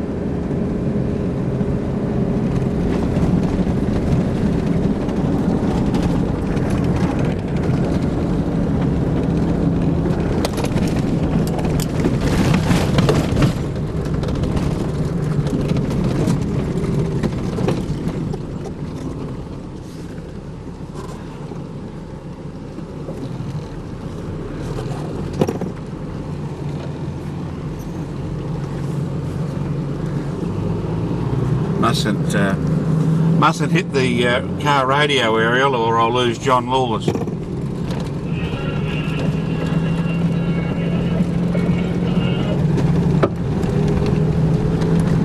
Getting a little hairy on this road now.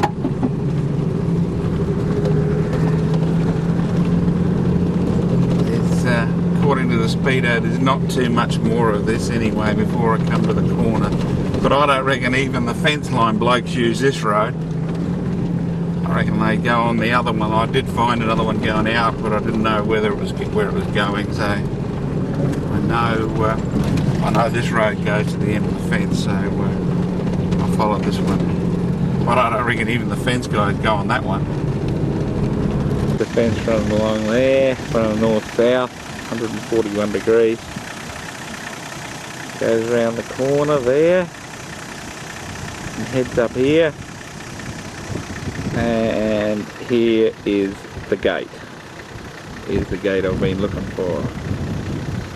Poor old emu's got nowhere to go, unfortunately. He's between a rock and a hard place, the poor little fella.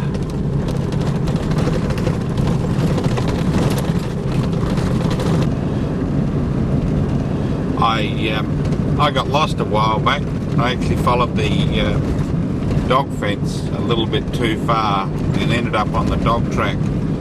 I drove along a fence line about 14 k's and found the road again. So that drama's over. GPS helps a lot. Tells you when you go wrong.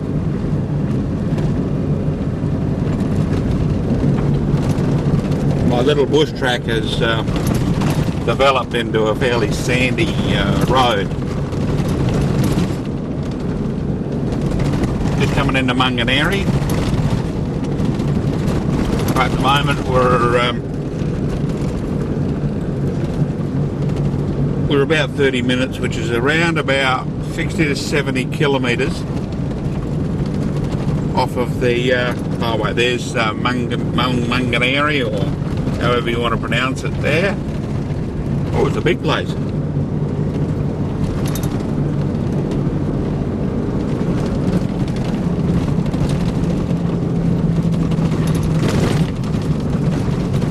GPS tells you, usually tells you exactly where you are.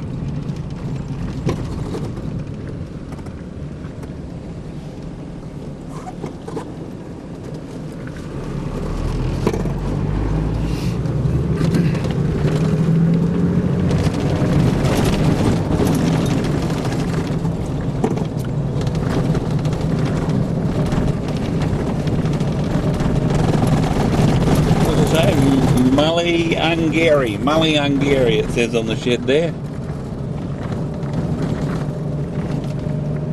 North of the bitumen, Coburn.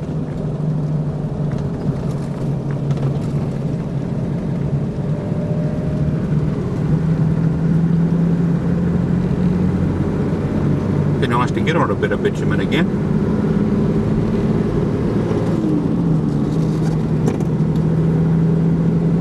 We've done 2,300 k's on dirt.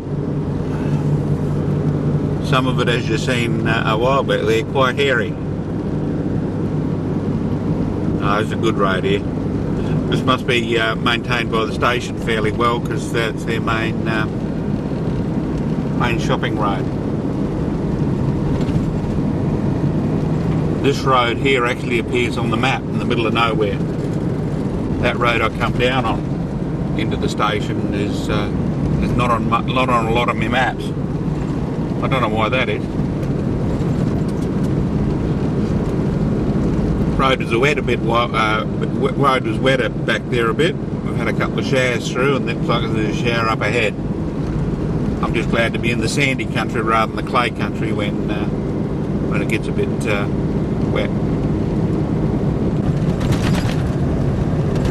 We're coming up to the blacktop. We can see a caravan and car going through, so that ain't no dirt road. We just crossed over the railway line, which goes alongside here. So we're just about back to the blacktop after doing about 2,000 k's of dirt on dirt road. No trains, no trains. If there is trains, you're gonna get a funniest home video here. Here we go, back to the bitumen.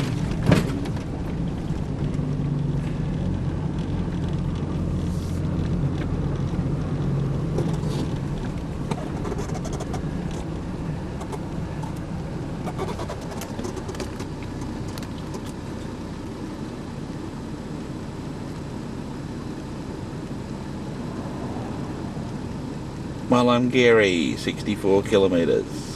69 kilometres. Well, it's been a good trip. I'm sorry to get back to the bitumen actually. I'm on a side road. I left the bitumen at Part2 siding, and I'm heading towards Peterborough on the railway's access track. And the railway's access track leaves the highway at Part2 and joins it again at Peterborough.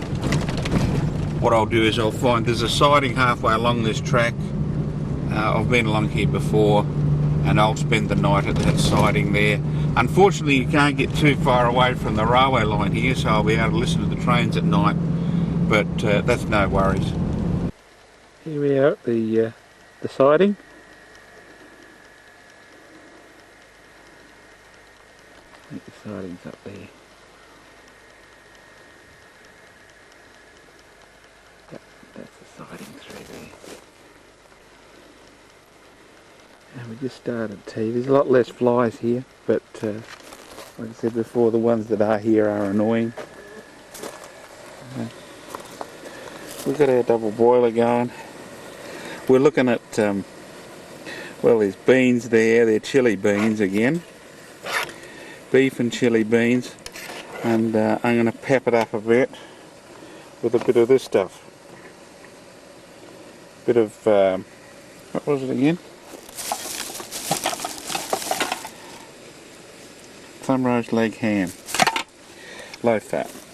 Wow. Come from very thin pigs. Oh, we gotta turn that down a bit. Come from very thin pigs, that thing does. Yeah. So we'll just chop that up, put it in there as well. See that that ham is added to that real nice. And that's coming up quite well. Not bad at all.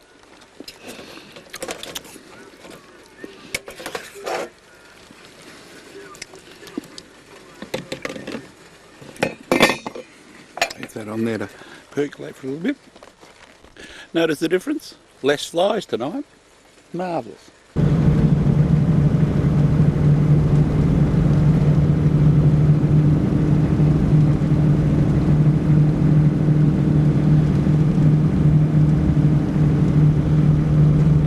Just travelling along the railway line, access road, on our way home. It's been a good trip. I miss seeing the old mallee trees, the old eucalypts. It's been a good drive, a good trip, but we'll see you next time.